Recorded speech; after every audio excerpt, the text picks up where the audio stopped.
As news stories go, this one has been something of a puzzle. Now, here's how the Los Angeles Times covered it. Obama is Christian, White House says. Okay, leaving one to ask, so what's new here? Well, it turns out what's new isn't what's true. So first, the new. A recent poll suggested nearly 1/5 of the American public believe that President Obama is a Muslim. Now for the true. He's not. Period. But this story really isn't so much about facts. Rather, it's about the power of rumor in the internet age. Jenna Burrell studies rumor at the School of Information at the University of California, Berkeley. She's joining us now from her office by Skype. Professor Burrell, you know, of all the wise and funny sayings on the subject of rumors out there, the smartest one I found may have come from a Wisconsin high school teacher who put it this way: gossip is like a jelly donut. It tastes great at first, but then it just sits in your stomach and feels terrible. And so why do we as humans keep gobbling them up? Yeah, I mean, I think with the case of rumors, what's interesting about them is that they seem to be these stories that compel retelling. And in particular, they really help people manage some kind of uncertainty or anxiety. And I think with this story about Obama being a Muslim, it's a way that, you know, people who are political opponents or members of political parties that oppose Obama, it's a way of making that opposition really concrete, you know, and labeling it and identifying it in a way that kind of settles the issue for people. Okay, so we've had, you know, generations of grandmothers giving us the tisk-tisk and telling us not to repeat rumors, and yet, of course, everybody frankly does, whether they admit it or not. So no one's surprised that rumors exist. Is there something just about, I don't know, our wiring that leads us to this kind of behavior? Yeah, I mean, I think it gets to different ways in which people understand stories to be believable.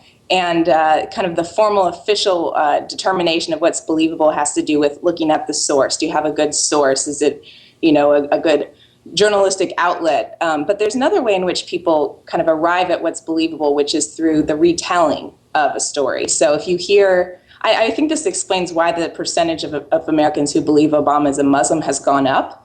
Because when you continue to hear that same claim from a number of different people, it's sort of normal for people to start to believe it, just from the sheer number of people who are telling that story and how often they're hearing it. So, I mean, in kind of ordinary behavior, the way people check, you know, stories is not as kind of rigorous and logical as we would hope. And that's how people sort of get by in daily life. Well, ideally, that's our job. I mean, I guess we as journalists are supposed to be checking that information. But this idea of source and retelling is very interesting. When you look at how rumors are spread on the internet, you know, the source on the internet seems to be, well, just about anything. I mean, you know, you read something online, who knows where it comes from. Do you find people are more or less trusting of what they see online as compared to when they hear it from, I don't know, a friend or a family member? Yeah, that's a good question, because that is sort of a fact of the internet in this day and age, that there are, you know, too many sources, really. And so I think people tend to check more on the, you know, their sense within their worldview about whether what they're hearing kind of confirms that worldview. And so they become less, you know, rigorous in kind of checking sources. Yeah, so you see a lot of people kind of looking to weblogs that confirm their political beliefs and taking that as the truth.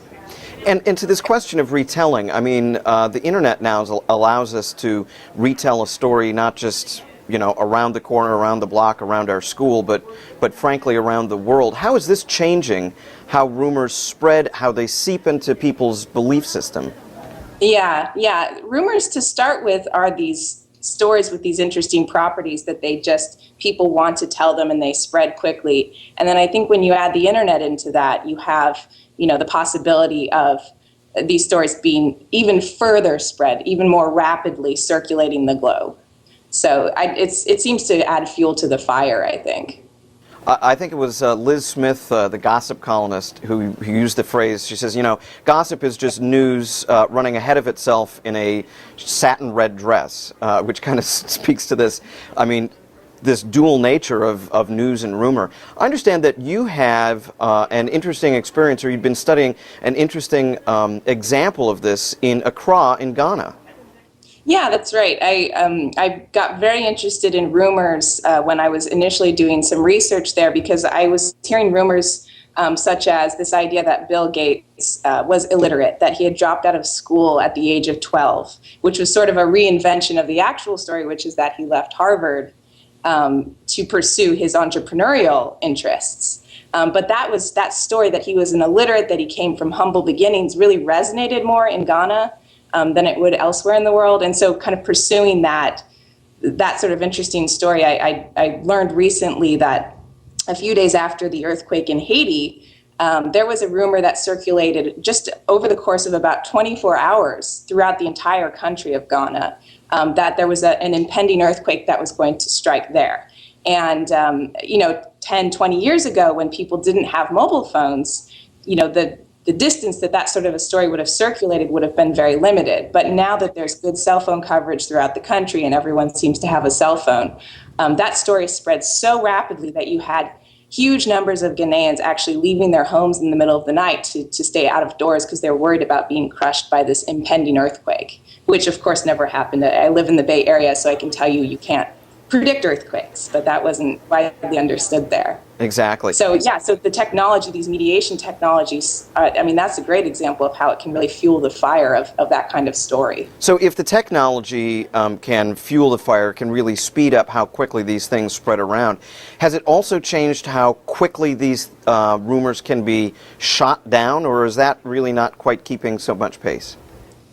Yeah, that's, you might expect that. I haven't seen any evidence that, disconfirming rumors works, equally as efficiently through the internet. We're in this era now where people are able to kind of selectively take on evidence and belief, to fit with what they want to believe or what makes sense to them from their own perspective. So I don't think we're seeing that kind of, negative reaction, that tempering effect on these stories. So when you look at a case like how we began with this rumor that's going around that President Barack Obama is a Muslim, what do you think should happen in a case like this? Beyond the politics of it, should the White House respond to the rumors? What are other people saying? What are you learning from this whole example of rumor spreading so rapidly here in the United States? Yeah, as far as how to effectively fight, rumors that are false, which in this case it is false, there needs to be something done. The effective techniques for doing that are unclear, which is a problem. But I think you can see from this rumor in Ghana that people believe rumors and they act often very quickly and rapidly in response to those sorts of stories. So they're not inconsequential. It's not really something that I think you can dismiss. Certainly something like that could affect how people vote, political campaigns. So, despite the fact that trying to counter that sort of misinformation seems to be difficult to do, it's a worthy cause to try and, keep that flow of good, accurate, information with good evidence flowing through the internet as well. Right. Just hearing you talk about it, you make it sound almost like, the internet and these mobile networks are sort of like a giant nervous system that's connecting all of us, but fortunately or unfortunately is running at the speed of light. Yeah. And it's sort of an asymmetrical system in the sense that it spreads along these certain sorts of tails in certain social networks and isn't, as much as we want the internet to be a source of good information, not everyone's really treating it that way. Well, Jenna Burrell, thanks so much for your time. A fascinating area of study, and I'm just reminded of one of those other quotes, adages about rumor, which goes something to the effect of, if you don't have anything good to say about somebody, come sit next to me. So it must make your job an interesting one. Yeah, absolutely. Thanks. Jenna Burrell studies rumor at the School of Information at the University of California, Berkeley.